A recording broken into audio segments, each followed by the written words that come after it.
भारत के पार्लियामेंट पर हुआ अटैक। क्या ये अटैक खालिस्तानी पन्नू ने करवाया है? क्योंकि पन्नू ने कहा था कि वो 13 दिसंबर को पार्लियामेंट में अटैक करवाएगा और आज 13 दिसंबर है। चलिए जानते हैं पूरा मामला क्या है, कैसे ये अटैक हुआ और क्या यही सिक्योरिटी है हमारे नए पार्लियामेंट की। नमस्कार दोस्तों, मैं हूं विकास और आप देख रहे हैं ऑल इंडिया अफेयर्स। दुनिया में अगर सबसे बड़ा कोई लोकतंत्र है तो वो है भारत का लोकतंत्र, और भारत के लोकतंत्र के लोकसभा में टीयर गैस से अटैक किया जाता है। How it is possible? Lok Sabha का सेशन रेगुलरली जैसा चलता है वैसा ही सदन चल रहा था और इसी दौरान टीयर गैस से हमला किया जाता है। आप सबसे पहले इस वीडियो को देखिए। लोगों के लिए भी है। फिर क्या?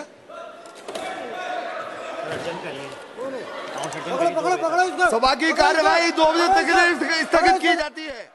अचानक से 2 लोग आते हैं और टीयर गैस फेंकते हैं। वो सारे नेता लोकसभा में मौजूद थे। आप देख सकते हैं राहुल गांधी भी दिख रहे हैं, और न सिर्फ लोकसभा के अंदर बल्कि लोकसभा के बाहर में भी ऐसा ही हुआ है। आप देख सकते हैं ये वीडियो सिक्योरिटी का कैसे मजाक बन रहा है। और अगर पार्लियामेंट के अंदर कुछ हो रहा है इसका मतलब पार्लियामेंट के लोग भी इसमें शामिल हैं। और गाइस सबसे इंपॉर्टेंट चीज ये है कि इस पर पहले वार्निंग आ चुकी थी। खालिस्तानी पन्नू ने डायरेक्ट कहा था कि 13 दिसंबर को वो कुछ बड़ा करवाएगा। उसके बाद भी भारत सरकार की जो सिक्योरिटी है वो इतनी गंदी कैसे हो सकती है? एटलीस्ट आज के दिन तो सिक्योरिटी टाइट होनी चाहिए। अगर कोई अमेरिका में बैठ करके धमकी दे रहा है कि वो 13 दिसंबर को पार्लियामेंट में कुछ करवाएगा तो इसको सीरियस लेना चाहिए था। ये जो कुछ भी हुआ है ये कोई छोटी मोटी चीज नहीं है। ये सवाल उठाता है हमारे नए पार्लियामेंट के सिक्योरिटी पर कि हमारे देश के नेता जो कि देश का निर्णय लेंगे वो सुरक्षित नहीं है तो देश का आम आदमी कैसे सुरक्षित रह सकता है? ठीक आज ही के दिन 2001 में पार्लियामेंट पर एक अटैक हुआ था जिसमें 8 लोगों की जाने गई थी, और आज ही के दिन खालिस्तानी पन्नू ने कुछ बड़ा करने का धमकी भी दिया था भारत को, और शायद वो सफल रहा। अब कितना सफल रहा है ये कहना मुश्किल है क्योंकि ये बहुत ही छोटा इंसिडेंट था, किसी के जाने वाने नहीं गई है, बस एक टीयर गैस से हमला किया गया है। लेकिन सवाल आता है लोकतंत्र के पार्लियामेंट की। दुनिया के सबसे बड़े लोकतंत्र के पार्लियामेंट में अटैक होना ये छोटी मोटी बात नहीं है, चाहे वो जैसा भी अटैक हो। भले लोगों की जाने नहीं गई, कुछ बड़ा हादसा नहीं हुआ, लेकिन जो हुआ वो हमारे सिक्योरिटी पर सवाल उठाता है। अब आपके मन में सवाल होगा कि आम आदमी वहां पर कैसे पहुंचा? तो गाइस आम आदमी वहां पर जा सकता है क्योंकि ये एक लोकतंत्र है। हाँ, वो चीज अलग है कि आम आदमी को पार्लियामेंट में जाने के लिए कुछ सिक्योरिटी प्रोसेस से गुजरना होता है। इसके बाद ही आप पार्लियामेंट के अंदर जा सकते हैं। और पार्लियामेंट के अंदर ये जो आप देख रहे हैं ऊपर में सीट, ये न्यूज वालों के लिए है और आम पब्लिक के लिए है। आम पब्लिक भी यहाँ पर जाकर के बैठ करके देख सकते हैं कि अंदर क्या हो रहा है, कैसे सदन का कार्यकाल चलता है। और इसी दौरान 2 आदमी ऊपर से नीचे कूदते हैं। आप वीडियो में देख सकते हैं ये आदमी कैसे भाग रहा है और कैसे हड़कंप मच गई पार्लियामेंट के अंदर। अब जरा सोच कर देखिए, वो टीयर गैस की जगह अगर बम मार देता तो? ये सीधा सवाल हमारे सिक्योरिटी पर है। ये काफी हॉरिंग है गाइस। आखिर ऐसा हुआ कैसे? मतलब मेरे पास कोई वर्ड नहीं है। न्यू पार्लियामेंट जिसकी सिक्योरिटी और ज्यादा हाई है उसमें ऐसा हो जाना, इसका मतलब तो साफ है कि पार्लियामेंट के अंदर जो लोग हैं, जो सिक्योरिटी काम कर रही है, वो भी उनसे मिली हुई है जो ये करवा रहा है या कर रहा है। रिपोर्ट में ये बताया जा रहा है कि अगर आपको पार्लियामेंट के अंदर जाना है तो आपका एक पास बनता है। उसी तरह उन लोगों ने पास बनवाया था, लेकिन वो अपने जींस के अंदर, पैर के ऊपर में जींस की जगह पर वहां पर टीयर गैस लेकर के गए थे,